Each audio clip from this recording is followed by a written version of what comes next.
ایک کے بغل میں، یعنی جو بازو کے جو نیچے والا حصہ ہوتا ہے، انڈر آرمز جس کو کہتے ہیں، کپڑے کا تھان تھا، دوسرے کے ہاتھ میں لوٹا اور تیسرے کے کاندھے پر پھوڑا.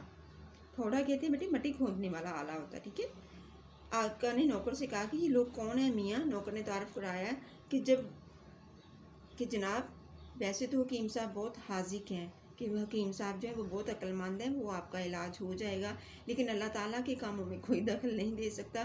خدا نخواستہ کوئی ایسی ویسی بات ہو جائے تو میں درزی کو بھی لے آیا ہوں، اور وہ کفن کا کپڑا بھی لے آیا ہوں، اور ساتھ غسال کہتے ہیں، غسال جو غسل دینے والے کو، جب جو انسان ہے اس دنیا سے جہان فانی سے کوچ کر جاتا ہے تو اس کو بڑے ادب و احترام کے ساتھ اس کو دفاع کیا جاتا ہے. تو اس سے پہلے بیٹا اس کو غسل دیا جاتا ہے. تو غسل کرنے والے کو کیا کہتے ہیں؟ مردے کو غسل کرنے والے کو غسال لے آئے ہوں، اور اس کے ساتھ ساتھ میں گورکن بھی لے آیا ہوں کہ تاکہ مجھے بار بار چکر نہ لگانا پڑے. کتنا مزے کا یہ واقعہ. ٹھیک ہے. ایسے ہی بزرگ صاحب ہمارے حلقہ احباب میں بھی ہیں. گلی سے ریڑھی والا ہانک لگاتا گزر رہا تھا، کہ ان کے ایک اور بزرگ کی وہ مثال دیتے ہیں کہ ایک ایسے ہمارے بزرگ جاننے والے ہیں کہ گلی میں سے ایک ریڑھی والا گزرتا ہے کہ انگور ہیں چمن کے، چمن کوئٹہ کا شہر ہے، پپیتے ہیں پیڑ کے پکے ہوئے. انہوں نے لڑکا بھیج کر اسے بلایا اور کہا میاں جی معاف کیجئے، ہمیں ضرورت نہیں ہے. اب وہ ہے کہ وہ اس کا تو کام تھا، اس نے اپنی چیز بیچنی ہے، آواز لگانی ہے اور چلے جانا ہے. لیکن اس نے میر صاحب نے کیا کیا ہے، ان کو باقاعدہ اس بزرگ نے اس بزرگ نے بلایا. میر صاحب نے، اس بزرگ نے، جو محلے کے بزرگ تھے، انہوں نے اس کو بلایا اور لڑکے کو باقاعدہ بلا کے پھر اس کو میسج دیا کہ بیٹا ہمیں ضرورت نہیں ہے. جیسے ہماری گلیوں میں کوئی آتا ہے، اگر پھیری والا آتا ہے تو ہم لوگ اس کو چیز لینی ہو تو ہم اس سے رابطہ کرتے ہیں یا اس سے کہتے ہیں، ادروائز وہ بول بال کے چلا جاتا ہے، ہم کبھی پرواہ نہیں کرتے. تو وہ دیکھیں ایسے بھی لوگ ہوتے ہیں کہ باقاعدہ طور پر انہوں نے بلایا. اس طرح اور بھی اس صفحہ نمبر 29 پہ بھی بہت سارے واقعات ہیں جو آپ نے اپنی ہوم ریڈنگ میں پڑھنے ہیں. آپ نے یہ ریڈنگ خود کرنی ہے. نیکسٹ آپ کے پاس پیج آ جاتا ہے بیٹا، جس میں آپ دیکھتے ہیں اشتہارات کون کون سے کرائے کے لیے خالی نہیں ہے. دوسرا ہے اطلاع عام. اطلاع عام کسی چیز کے بارے میں دینی ہے، ضرورت نہیں ہے دینی ہے، عدم ضرورت رشتہ دینی ہے، داخلے جاری نہ رکھیے. یہ سارے وہ مضامین ہیں جن کے بارے میں وہ ٹاپکس ہیں، جو اشتہارات ہیں جو کہ سبق کے بارے میں ہمیں بتاتے ہیں کہ ہمیں اگر کوئی اشتہار دینا ہے تو اس کا کیسے کرنا ہے. اب آپ نے ان سب کو کیا کرنا ہے، آپ نے ان سب کو پڑھنا ہے ایک دفعہ، اور پھر دھیان سے سوچنا ہے کہ اس طرح بھی مصنف نے جو اشارہ دیا ہے وہ اس طرح بھی دیا ہے کہ ہم اگر ہمیں کسی چیز کوئی چیز کے ہمارے پاس موجود ہے اور ہم اس کو اشتہارات ضرورت نہیں ہے کے تحت بھی اس کو مشہوری کر سکتے ہیں، اس کو پبلک کر سکتے ہیں، اس کو عام کر سکتے ہیں. اب آگے بیٹا کاپی پہ جو آپ نے کام کرنا ہے وہ آپ کے اشتہارات ضرورت نہیں ہے کہ آپ نے سبق کی ہیڈنگ دینی ہے. سبق کی ہیڈنگ دینے کے ساتھ ہی آپ نے کتاب سے جو اپنے پیجز میں نے بتا دیے ہیں آپ کو کہ آپ نے 28, 29 اور 30 بھی ان کی ریڈنگ خود سے کرنی ہے. سبق کا نام بھی آپ کو بتا دیے. اشتہارات ضرورت نہیں ہے کہ نیچے مشقی سوال کی اپنی ہیڈنگ دینی ہے. مشقی سوال کی ہیڈنگ کے ساتھ آپ نے بہت نیٹ طریقے سے لکھائی کو لیے بہت خوبصورت کر کے آپ نے لکھنا اپنی کاپی پہ. نمبر 1 پہ جو سوال ہے وہ ہے میر صاحب کے نوکر میں کیا خوبی تھی.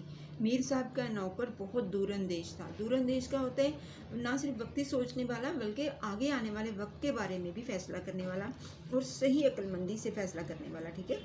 اس کے بعد بزرگ نے اپنے نوکر کو کیا لینے بھیجا تھا. بزرگ نے اپنے نوکر کو ٹیکسی لینے بھیجا تھا. یہ پیراگراف آپ نے پڑھا ہے نا کہ بزرگ نے اپنے نوکر کو کیا بھیجا تھا، ٹیکسی لینے بھیجا تھا. جو سوال نمبر 3 ہے اس میں ہے آقا پر کس چیز کا حملہ ہوا تھا. آقا پر بخار کا حملہ ہوا تھا. بہت شارٹ فارم ہے، چونکہ 2 نمبر کا سوال ہوتا ہے آپ کا، اس لیے سوالوں کو آپ نے اپنا لمبا نہیں کرنا. کم سے کم 2 یا 3 لائنوں کا سوال ہو، اس سے زیادہ نہیں ہونا چاہیے. آپ نے ان سوالوں کو خوش خط لکھنا اور ان کو یاد بھی کرنا ہے، اور یہ کام آپ نے اپنی اسکول کی جو سبجیکٹ کی کاپی ہے، آپ کے مضمون کی جو کاپی ہے اس پہ کرنا ہے. یہ کلاس میں آپ کو نہیں کروایا جائے گا، صرف آپ کا کام چیک کیا جائے گا. نمبر 4 پہ سبق میں موجود اشتہارات کے عنوانات کیا ہیں. جو سبق میں موجود اشتہارات ہیں وہ ہم نے لاسٹ پیج نمبر 30 پہ دیکھے ہیں. کیا تھے؟ کرائے کے لیے خالی نہیں ہے، ضرورت نہیں ہے، اطلاع عام، عدم ضرورت رشتہ. عدم ہوتا ہے یعنی موجود نہ ہونا. اس کے بعد داخلے جاری نہ رکھیے. جب آپ اسکول میں داخل ہو، کالج میں داخل ہو یا اس طرح میٹرک کے بعد آپ نے ایڈمیشن لینے ہوتے ہیں تو اس کے لیے داخلے جاری نہ رکھیے۔ نیکسٹ سوال نمبر 5 ہے آپ کے پاس، اطلاع عام میں کریانہ مرچنٹ کا کیا نام ہے؟ اطلاع عام میں کریانہ مرچنٹ کا کیا نام ہے؟ کریانہ مرچنٹ جو محلے میں دکان ہوتی ہے، اطلاع عام میں کریانہ مرچنٹ کا نام راکم محمد دین ہے۔ کیا نام ہے اس کا؟ نام راکم محمد دین ہے۔ یہ اس سوال نمبر 1 2 3 4 5 اسی طرح سے آپ نے خوبصورت کر کے اپنی کاپی پہ ان کو لکھنا ہے۔ دوبارہ سے آپ اس کو دیکھ لیں کہ سوال نمبر 1 کیا ہے؟ میر صاحب کے نوکر میں کیا خوبی تھی کہ میر صاحب کا نوکر بہت دور کی سوچنے والا، ٹھیک ہے۔ بزرگ نے اپنے نوکر کو کیا لینے بھیجا تھا؟ بزرگ نے اپنے نوکر کو ٹیکسی لینے بھیجا تھا۔ آقا پر کس چیز کا حملہ ہوا تھا؟ آقا پر بخار کا حملہ ہوا تھا۔ سبق میں موجود اشتہارات کے عنوانات کیا ہیں؟ آپ کتاب سے بھی دیکھ کے لکھ سکتے ہیں۔ کرائے کے لیے خالی نہیں ہے، ضرورت نہیں ہے، اطلاع عام، عدم ضرورت رشتہ، داخلے جاری نہ رکھیے۔ نمبر 5 پہ ہے، اطلاع عام میں کریانہ مرچنٹ کا کیا نام ہے؟ اطلاع عام میں کریانہ مرچنٹ کا نام راکم محمد دین ہے۔ نمبر 6 پہ آپ کے پاس سوال ہے، عدم ضرورت رشتہ کا کیا مطلب ہے؟ عدم ضرورت رشتہ کا مطلب ہے رشتے کی ضرورت نہیں ہے۔ عدم ضرورت رشتہ یعنی عدم میں ضرورت نہیں ہے، عدم ضرورت رشتہ کا مطلب ہے رشتے کی ضرورت نہیں ہے۔ نمبر 7 پہ ہے، پنجابی نوجوان کو رشتے کی ضرورت کیوں نہ تھی؟ کیونکہ وہ پہلے ہی سے شادی شدہ تھا۔ پنجابی نوجوان کو رشتے کی ضرورت کیوں نہ تھی؟ کیونکہ وہ پہلے ہی سے شادی شدہ تھا۔ نمبر 8 پہ، کس کالج میں داخلے کے لیے اشتہارات دے رہے تھے؟ کراچی شہر کے کالج داخلے کے لیے اشتہار دے رہے تھے۔ سبق کے اندر سے یہ سوال لیے گئے ہیں، وہاں سے بھی آپ دیکھ سکتے ہو۔ سبق کے اندر سے یہ سوال بنائے گئے ہیں، آپ نے خود سے بھی صرف سوال آپ نے جو میں نے کروائے ہیں وہ لکھنے ہیں، جواب آپ اس کے اندر سے خود اپنے طور پہ بھی لکھ سکتے ہو۔ اور جواب کی تفاصیل زیادہ سے زیادہ کتنی ہونی چاہیے؟ 2 سے 2.5 لائنیں، اس سے زیادہ نہیں ہونی چاہیے، ٹھیک ہے۔ یہ آج کے آپ کا سوال جواب۔ سبق کی پڑھائی کو آپ نے توجہ سے پڑھنا ہے، 2 سے 3 مرتبہ آپ سبق کی پڑھائی کریں، اور پھر آپ نے سبق کا خلاصہ بھی جو ہے اس کو بھی خود سے تحریر کرنا ہے۔ خلاصہ میں بھی آپ کو کروا دوں گی، لیکن بیٹا سبق کا خلاصہ جو ہے وہ ابھی خود سے سبق پڑھ کے اس کو مختصراً اپنے لفظوں میں لکھنا سیکھا کریں۔